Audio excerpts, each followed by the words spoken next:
This is Modern Mindset, the show that picks the brains of the world's leading minds to help you unlock yours. I'm your host, Adam Cox, and joining me today all the way from Australia is transformation queen. Sorry, I'm going to say that again.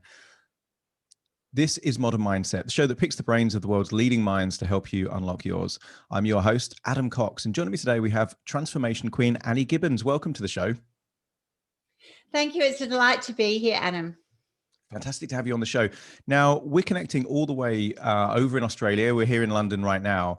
Tell us a bit about you, because a transformation queen, that sounds like, magical. It sounds, almost like an illusionist at some level. You kind of, behind the curtain, suddenly there's a different person there.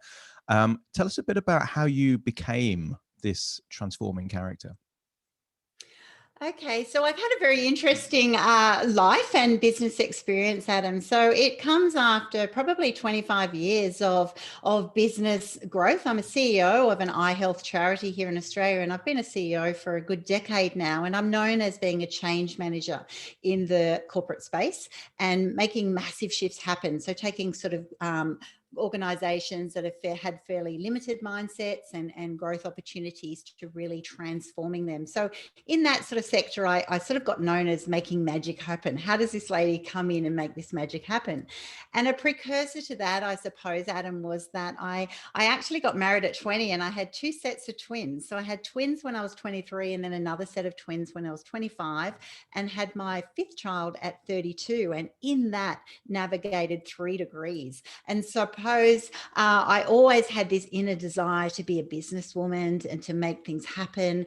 And then I was sort of on this journey of, well, how's that going to happen while navigating the challenges that is raising a large family, particularly twins.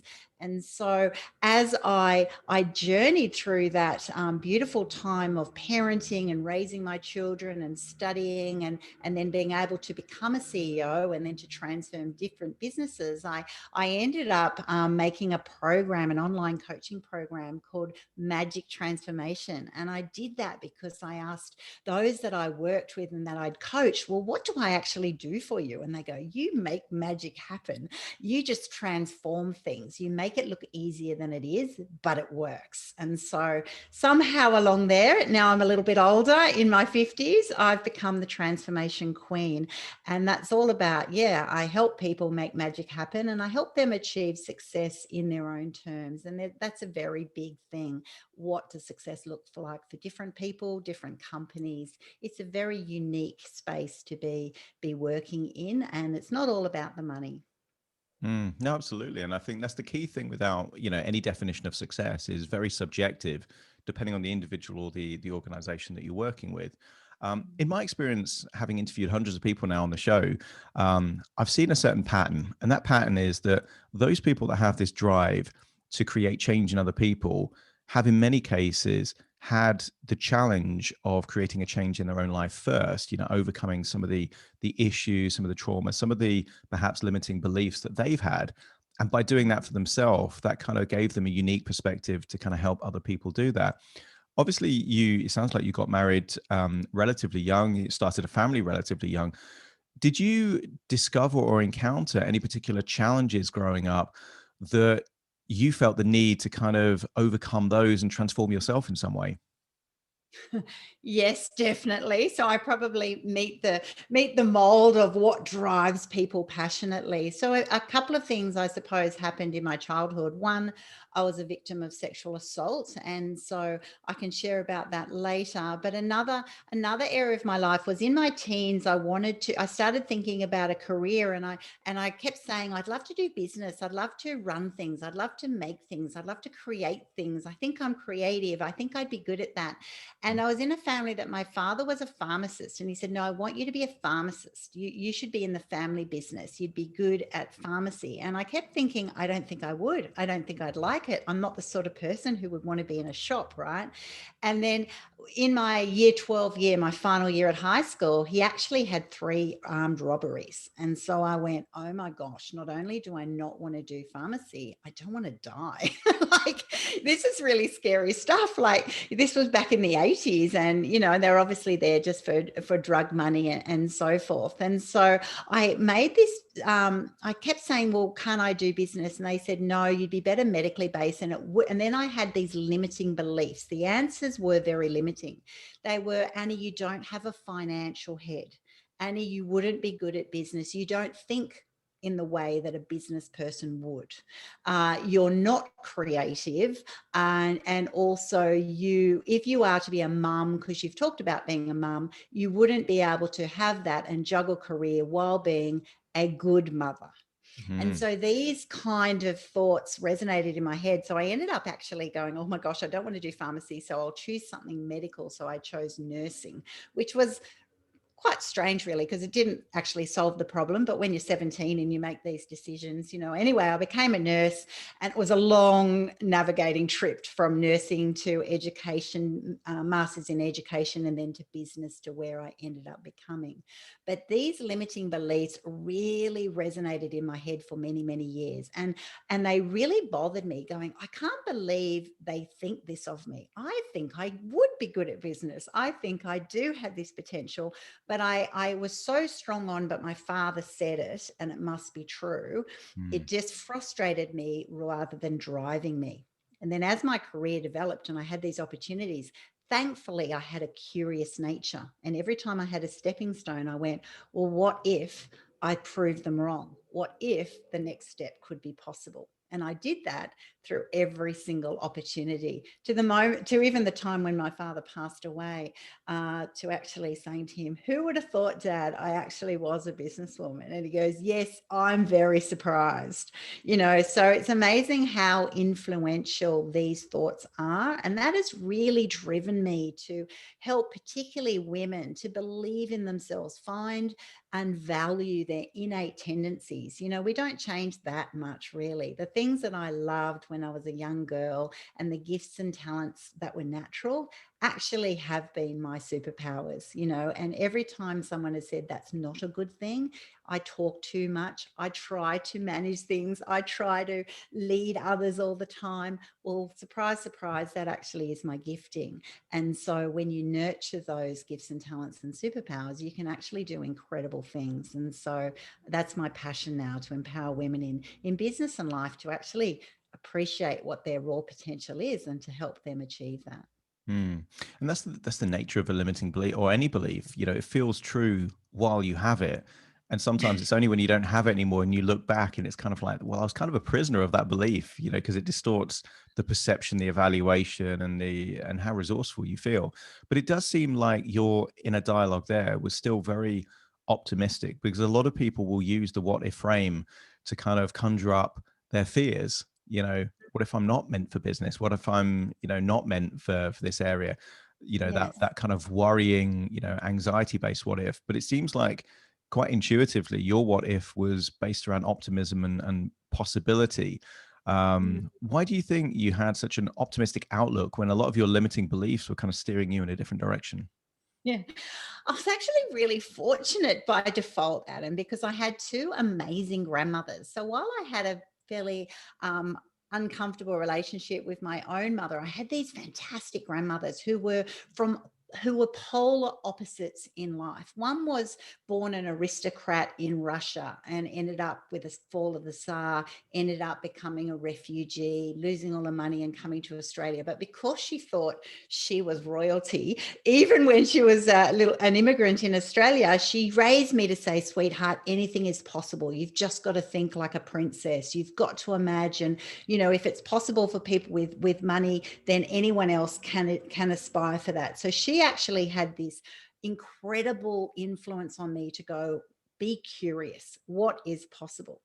My other grandmother was born from rural poverty in Australia, and she ended up, having her husband leave her with 3 teenagers, and she did everything herself.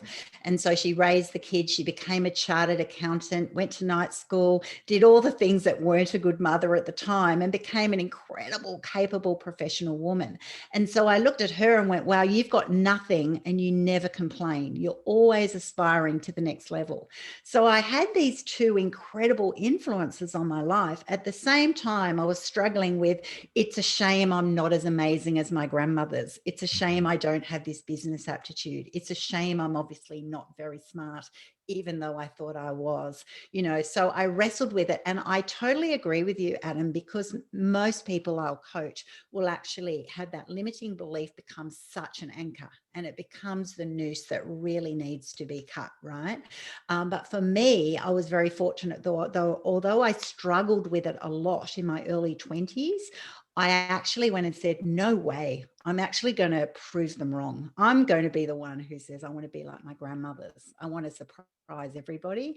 And I was also wanted to just do that in my own authentic way, because I also, having the two sets of twins, which made it even more theoretically impossible, I was fortunate in that way that I couldn't ever be perfect. There's also the perfect generation of everything has to be amazing or you don't try. Well, when you have two sets of twins in 2 years, nothing's going to be perfect. So it actually allowed me that mindset during those very important years to go, just give it a go and see where it will go. You can always up your level one little bit. And so I probably am the improve yourself 1% every day kind of mindset.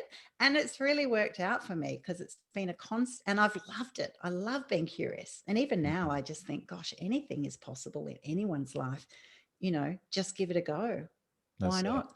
And I think that kind of principle of compounding, very powerful in investing, but equally powerful in terms of education and learning, because the more you learn, the more capacity you have to learn, and the more references that you've got, the more evidence that you've got that you can transform yourself, transform other people.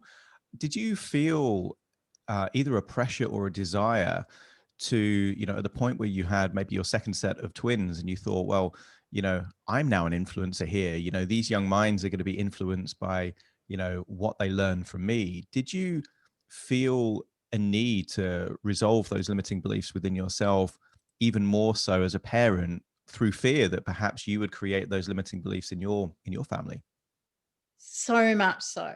I took it on. I took my parenting role so seriously, and I didn't want to repeat that generation. I actually wanted to, almost in my mindset, I wanted to jump a generation. I wanted to be so much like my grandmother's effect on me. So as I was parenting my kids, not only did I want to be a good mom and give them an opportunity that the world's your oyster and anything's possible and don't be limited, to the point that, they went to different schools, they followed their own, talents and passions, and it was more challenging. And friends of ours went, wow, you make your life even more hard. But I was so into be your own self, don't be confined, don't be in a school just because it suits your sibling and it's not great for you, or if one of them's creative arts and another one's academic, find your space. And so I wanted to do that, and particularly out of my 5 children, 2 of them are girls, and particularly as young women, I was very, very thoughtful about making sure, although you can never be a perfect parent, and they'll constantly tell me what I did wrong now, but I was as thoughtful as I could be on making sure that they, well, what do you want to do in your life? And if you want to do it, follow it. And also, you don't have to be the best at it. No one's the best to start. So always a very realistic view of just chip away, give things a go, and that will actually make you more fulfilled and happy long term. So it's worked pretty well. They're in their 20s now, and I think we're doing pretty well. Absolutely fantastic. And did you ever feel the kind of the conflict, the potential juggling of responsibilities? Because not only were you a parent of 2 sets of twins, had 5 children in total, but a successful person in business as well. Did you ever feel that by pursuing business that would make you less, because the cultural narrative, perhaps particularly when your children were younger, it was probably, well, to be a good mum, you've got to focus on your children. Did you ever feel that kind of inner conflict, and how did you resolve that inner conflict of, being able to weigh up both? I had such inner conflict, and I will say all of the mummy guilt that we put on ourselves, but we put it on ourselves because we allow ourselves to hear that from someone else. And at the end of the day, that's it's saying more about them than about ourselves, right? And so, yes, I had all of those experiences. I remember going for an interview when I became a head teacher of nursing school. At the interview, they asked me, one of the questions was, well, how are you going to do this if you're successful, Annie, considering you have all of those children? And that was only 12, 14 years ago. And so it's like, wow, how bad do I feel? Would you ask a man that? I've been to interviews with 20 men interviewing me, just looking at me like, oh, she's a woman, and all those sorts of things. I've been out at work thinking, I really want that next level, that next level, that next level. And then feeling, as I, don't always pick up my kids from school and they catch the bus home, and I ask someone else to help me out. I've felt their judgment, and I've felt their looks, and I've heard their criticism. Well, that must be really hard for your children since you're a career woman and all, and these sorts of comments. And what anyone says, they hurt, right? They go straight to your core, because what are they activating? They're activating those words of my mother going, well, you can't be a good mother if you work, because she was a stay-at-home mum, and obviously she was very proud of that. And so those sorts of comments are really hard. So we juggle it. The other part was, well, I'm actually showing my children in this world, men and women both work, and we were very fortunate. And I have no judgment on other people's relationships, because it's very different. We're all in our own unique context. But James and I very much shared our parenting. We both worked. We both co-parented the children. We weren't one of those families that the mum looks after them and the father says he has to babysit. I find that one an interesting comment, that they're just your kids and we're doing life, and we supported each other. And so, yes, it has worked out well, but has it been challenging? Super, super challenging in those early days. And particularly, I think a big shift happened probably in my mid-30s. I then went and got to a state when I don't care anymore. I believe this is making me happy. I believe in my gifts and talents. I believe of the value that I have to share in this company or with these women, the things that I do equally as much as I do with my children. And they don't appear to be suffering, So I'm just going to have to own that. None of us are perfect, but I'm okay with that, and so we all have to walk our own walk. So, I'll just leave it there. Yeah, absolutely. Because at some level, it's about listening to your own intuition, kind of like all those things, and a lot of the things like anxiety, fear, and guilt quite often are a reflection of these kind of, not necessarily your own values, but the values of other people, Yes. which become internalized and then, kind of manifested in these kind of emotions. At what point in your story, did you start thinking, right, I feel a calling to help other people transform? Because obviously you'd gone through a transformation yourself. You had all these kind of limiting beliefs that were kind of drip fed to you throughout childhood, and then suddenly realize, well, you still had the ability to go through your own path. At what point did you start thinking, maybe I can help other people transform themselves in the same way that you transformed yourself? Yeah. I started my business around 7 or 8 years ago. And so I'd very much got to a state for me that, had been a CEO for 10 years. And so I was very confident and competent in my skill set. So I felt I was at a stage where I actually do have the runs on the board. I do know what I'm talking about in my context. And I'm also aware of what I don't know. I'm very happy to outsource and to refer on to areas of expertise, because I'd looked at coaches over the years and I went, some of them think they can be all things to all men. Some of them think they know everything and they're in their early 20s. And I possibly had some judgment on that. And I didn't want to be that person. For me, I wanted to really have confidence that in my abilities to be able to be impactful, and also to be confident enough in my role that I could free up some time. So I did wait till my children were late teens teens, early 20s, and invested in more qualifications, felt more comfortable in my role. And now I actually juggle both hats. So I work full time as a charity CEO, and then I also have my business and I coach women. And so for me, it's the perfect balance. I also found when I was having the twins and in this motherhood sort of competitive phase, to be coaching as well. Like, who are you to have all these children and be coaching at the same time? And much of that is probably very wrong, right? But I felt it. And so I got to a stage where I suddenly became the older wise woman, and people just started coming to me. So it was the most effortless business, which is what it's like when you're in your genius zone, right? Or you're in your lane, or and just operating and powering forth. And so I was there, and then suddenly I had people asking me to be if I could mentor them, or asking me if I could coach them and what sort of things. And surprise, surprise, they were the things that I loved, about finding their purpose, working out what their gifts and talents were, finding out why they had blockages, why they repeated the same patterns, working out why they were stopped at a certain level of business and didn't grow. And some of it was limiting beliefs, and some of it was actually just skill set. They didn't know about the tips and tricks to get it to the next level. So I had a real confidence plus a desire, and I felt like it was a confirmation. Oh my gosh, if people are coming to me, and I loved it, and I had enough time. And so for me too, it was all about, other people will look at me and go, oh my gosh, do you ever stop? But actually it's the opposite. Considering the life I've had, raising all these children, I'm very efficient and effective. And so I also want to have success in my own terms, and balance and happiness. And so those three words, to me, it's all about saying it allowed me to become very intentional about what I do. So I set up my consulting business very, very intentional. My online program is all pre-done, and I show up specific times to coach people. They get booked in at certain times, so I know what my requirements are, because I also still have now 5 young adults and a husband and a little granddaughter, and I run a business, and I'm on a couple of boards. And so it allows me to be at a level that I want to be very intentional about what I do. So many people aren't intentional. They just kind of drift and kind of float towards whatever kind of catches their eye. And that might be endless amounts of TV. And I get a similar, kind of thing that I hear, which is, well, why do you take so much on? Like, you're a workaholic, all these kind of things. But I just kind of think we've all got the same hours in the day, but being intentional and deliberate about how you spend those as to what actually makes you feel fulfilled and gives you something back, that's not a bad thing to do, because most people don't intend to, how they're going to spend their time.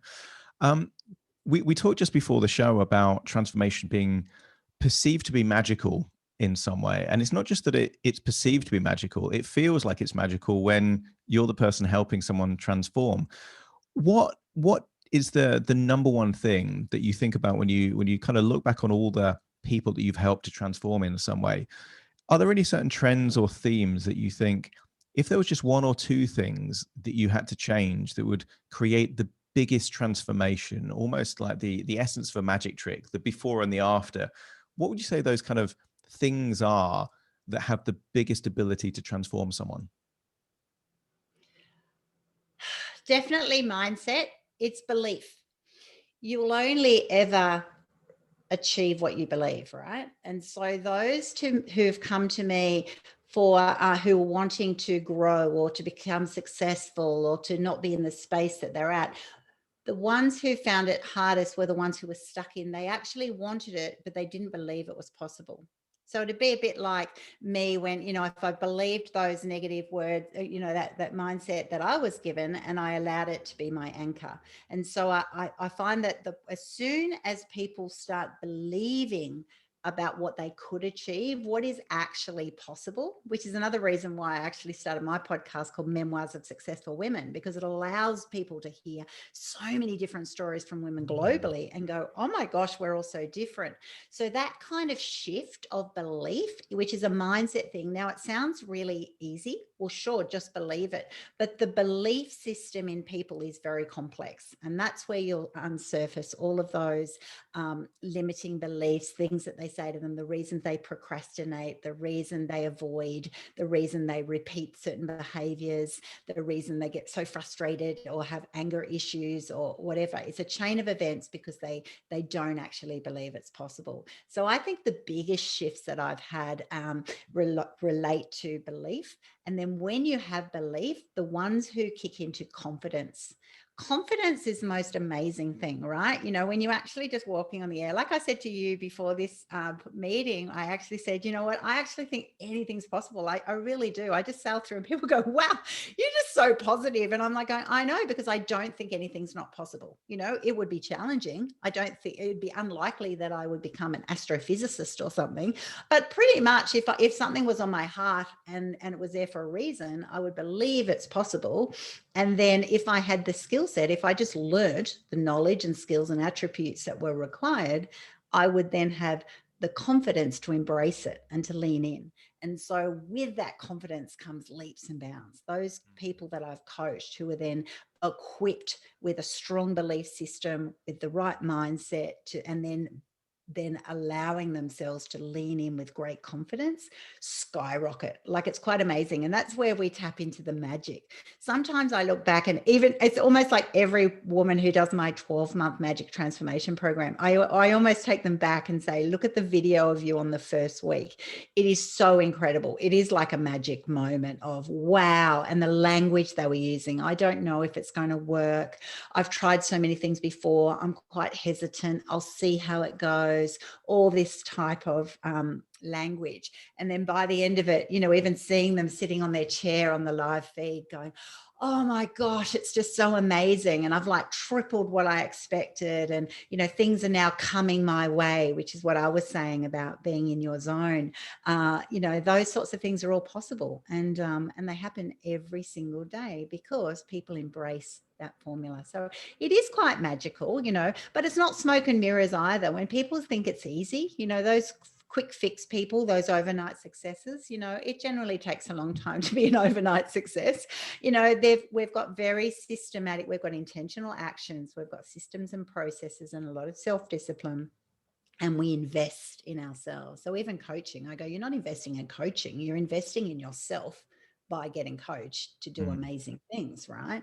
And so it is the best investment possible. So that's what I wish. I wish I actually did it so much earlier. That's right. For myself. That would have been really cool. So once again, that drives me to get to coach people at a younger age. And I think it's a powerful principle of some of those meta beliefs about you have the ability to change beliefs, or beliefs that you have the ability to learn things you don't currently have the ability to do, because then that unlocks the resourceful feeling of, you know, well, I can do that if I dedicate the time and effort required to get to that point. So it doesn't magically happen. You don't suddenly suddenly have competency, but you've got the ability to acquire that kind of skill set or, you know, ability or network or whatever it might be.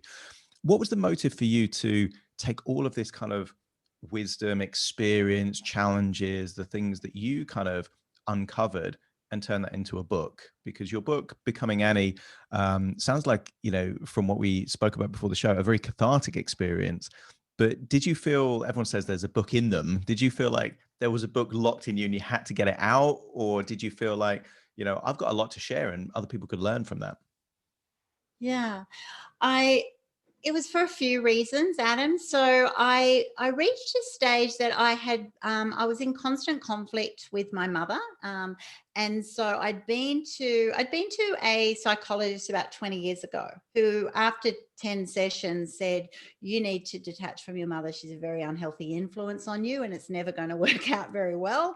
And I at the time went and said, well, that's not a solution. That's not possible. What sort of daughter would I be to do that? And she's also the grandmother of my children. And I came home going, oh my gosh, one, I didn't have any time. I was a younger mum then, and it cost me money. And after 12 sessions, that was the solution. And so I sat with that for 20 years, and the relationship stayed rocky, and it was very manipulative and divisive and did not get better. In fact, it got worse. And then a couple of years ago, I was then sort of through my own walk processing a sexual assault that had happened in my childhood, and this ongoing relationship with my mother and her choice to, side with the offender and things like this. And so I actually made that decision. And at the same time, I'm coaching all of these women about releasing your limiting beliefs and getting yourself in charge of, your whole self and your walk. And I went, and for me, my whole brand is authenticity, right? And I'm like, okay, I've really got to work this out. I'm not too, or even though it didn't work. So I was that person. I went to a new psychologist and said, this is probably not going to work. It didn't work last time. I'm just thinking, I'll give it one more shot. And it was amazing. And then through that, yes, the result was the same, and it didn't work out well. And for a variety, which is really sad. And I processed that it is very sad, but it was a reality. And part of that, I went to my gorgeous friend Dawn Bates, and we partnered up, and I went to Dawn and said, I'd love to write a story about my grandmothers, because my grandmothers have been so inspirational to me, and I'd love to write a book about their impact on my life and how it influenced me to be a coach. And then after talking to me, she went, oh my gosh, Annie, yes, your grandmothers will be in the book. But she said, you have got such a story. And now that I've been speaking around the world and having my own podcast and coaching, she said, you're the sort of lady that would, you should actually, write the book, but not just to have a book that people can buy, to actually go through the process. And so it was COVID, and it was quite a process, 4 months of writing and bringing up all of these stories and talking it through also with the psychologist I was seeing. And it was actually really amazing and so cleansing. It was almost like as soon as it was finished and I read the book, it was like, enough. And it was a lot of grief, and it was sad, but it was like, okay, I've released it. I actually don't have any secrets because it's in the book, if I had anything. And so I feel like I've just got nothing, like I've got no anchors. So therefore, if not everyone has to write a book to do that. But for me, it was just incredible moment of, wow, I've got my story, and that story is there for my family to have forever. I gave tribute to my grandmothers.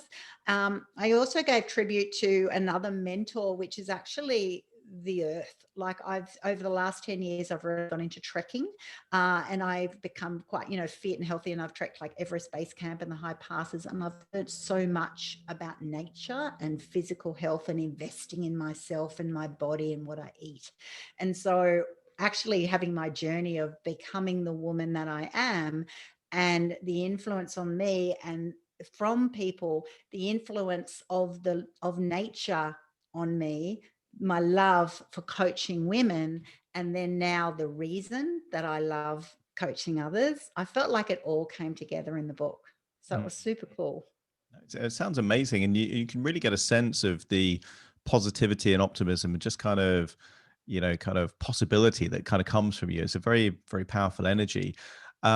If someone, obviously we want people to read the book, they're going to get the full experience there. But if they were to get one key principle or insight or distinction from that book, what do you think they would get from that book? I think they'd get a true understanding of, the book's called A Biography of a Curious Woman. So I think it's that curious nature that you're obviously picking up. It's that what if mentality. And so rather than it being an anchor, this story of this young girl, Annie, who had issues happen in our life, and we all have issues, we've all had different types of traumas, and it's not a competition, and in essence that's life.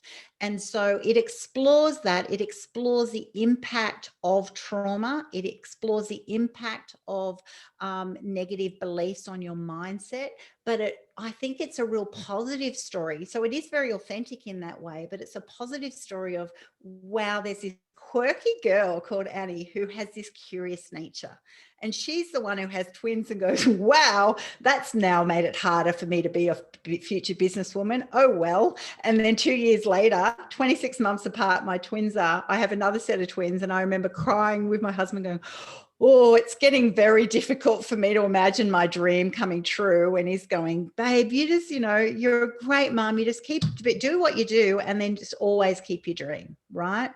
And so as you read the book, it's like you can almost see me on my journey of, I loved all things. It's not as if I didn't love being a mom and I immersed myself in the business.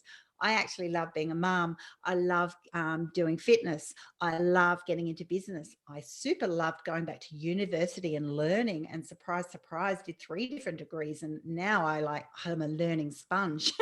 And so it's this curiosity. So if someone was listening and wanting to go, well, tap into what if I had a curious mindset? What if I let that take me on my journey? I think they would feel really, really affirmed in their desire to achieve their success in their own terms. And that's what it's been about for me is, well, what is my level of success? It's actually saying I want to achieve what I'm passionate about while feeling balanced and calm and being able to be there for my family and the things that I value, and also being off the couch ready to go on a hike if my hiking buddies say, let's go.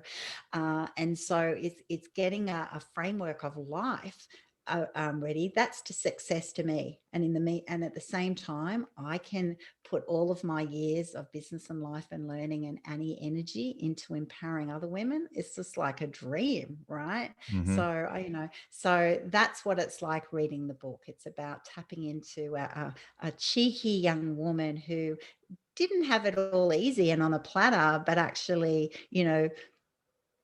kept curiosity at the forefront. And I think that's been my saving grace. And it's been really, I'm so thankful. I'm so thankful for my grandmothers that they put that into my mindset.